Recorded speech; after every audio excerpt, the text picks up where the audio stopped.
پوچھے گا مولا لایا ہے کیا کیا، پوچھے گا مولا لایا ہے کیا کیا، میں یہ کہوں گا نام محمد، نام محمد، آنکھوں کا تارا نام محمد، دل کا اجالا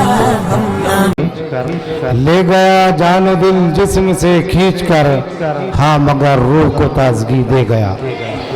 تو میرے عزیز ساتھیوں، نوجوانوں، یہ حقیقت ہے، اگر نبی اکرم صلی اللہ علیہ وسلم سے سچی محبت ہو جائے تو پھر روح کو بڑی تازگی میسر ہوتی ہے۔ تو اب زیادہ لمبی گفتگو نہ کرتے ہوئے اب میں آپ حضرات کو ایک ایسے جلسے کے اصل مقصد کی طرف لے چلتا ہوں۔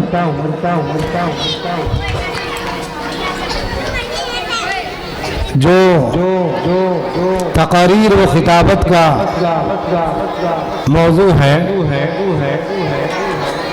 تو میں سبھی حضرات سے ایک بار پھر درخواست کرتا ہوں کہ قبل اس سے کہ میں حضرت والا کو بلاؤں، آپ لوگ تشریف رکھیں، اپنی اپنی جگہوں پر بیٹھ جائیں۔ میں حضرت والا کو اس شعر کے ساتھ دعوت دوں گا، پلا ساقی خمار آئے یا نہ آئے، پلا ساقی خمار آئے یا نہ آئے، یا پھر دور بہار آئے یا نہ آئے، پھر دور بہار آئے یا نہ آئے۔ تو اس لیے میں حضرت کو جب دعوت دوں گا جب آپ سامنے والے حضرات بیٹھ جائیں۔ یہ ادب کے خلاف اور مجلس، یہ اتنی بابرکت مجلس ہے جہاں ذکر خدا ذکر رسول ہوتا ہے، جہاں ذکر خدا ذکر رسول ہوتا ہے وہاں رحمتوں کا نزول ہوتا ہے، اور بے ادب محروم ہو جاتے ہیں ایسی مجلسوں سے جو بے ادبی کا جو اصول کرتا ہے۔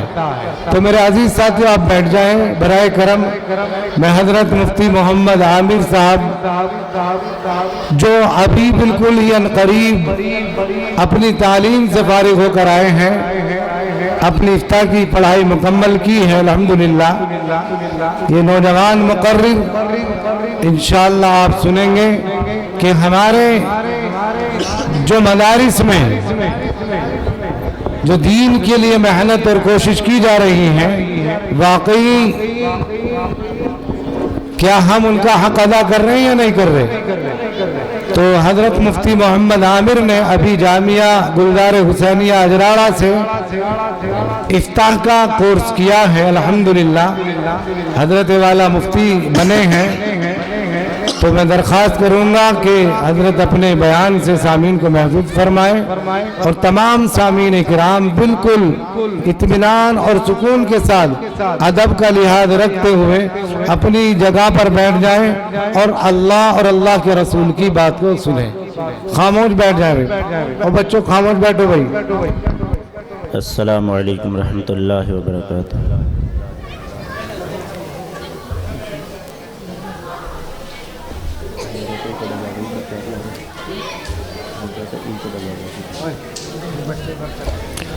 الحمد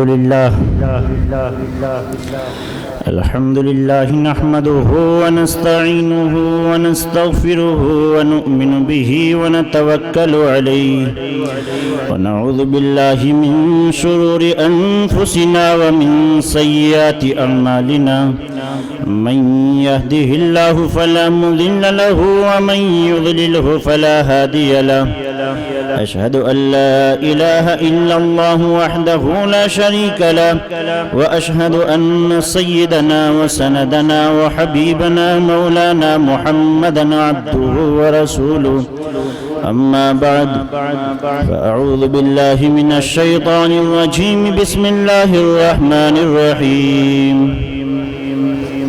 وما خلقت الجن والإنس إلا ليعبدون، صدق الله العظيم۔ قال النبي صلى الله عليه وسلم: كلكم راع وكلكم مسؤول عن رعيته، أو كما قال صلى الله تعالى عليه وسلم۔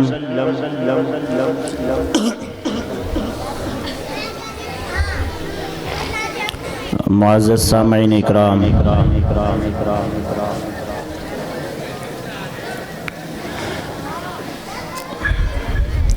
اصل تو ہمیں بزرگوں کو سننا ہے۔ میں درخواست کروں گا جو ہمارے بھائی کھڑے ہیں بیٹھ جائیں، کیونکہ میں یہ سمجھتا ہوں کہ اگر آج یہ پنڈال سجا ہے تو وہ ہماری ہی محنتوں پر سجا ہے۔ اس کے اندر اگر کوئی قیمت لگی ہے تو ہمارے ہی خون پسینہ لگا ہے۔ ہم تو خادم ہیں، آپ لوگ بھی خادم ہیں، لیکن اگر آپ ہی بیٹھ جائیں، میں کہہ رہا ہوں بار بار آپ ہی سے کہہ رہا ہوں، کوئی کسی اور سے نہیں کہہ رہا ہوں، آپ بھی بیٹھ جائیں۔ یہ دینی مجلس ہے بھائی، بیٹھ جاؤ بھائی، بیٹھ جاؤ، مہمانان نظام کہہ رہے ہیں، بیٹھو۔ میں کسی اور سے نہیں کہہ رہا ہوں، آپ لوگوں سے ہی کہہ رہا ہوں بھائی۔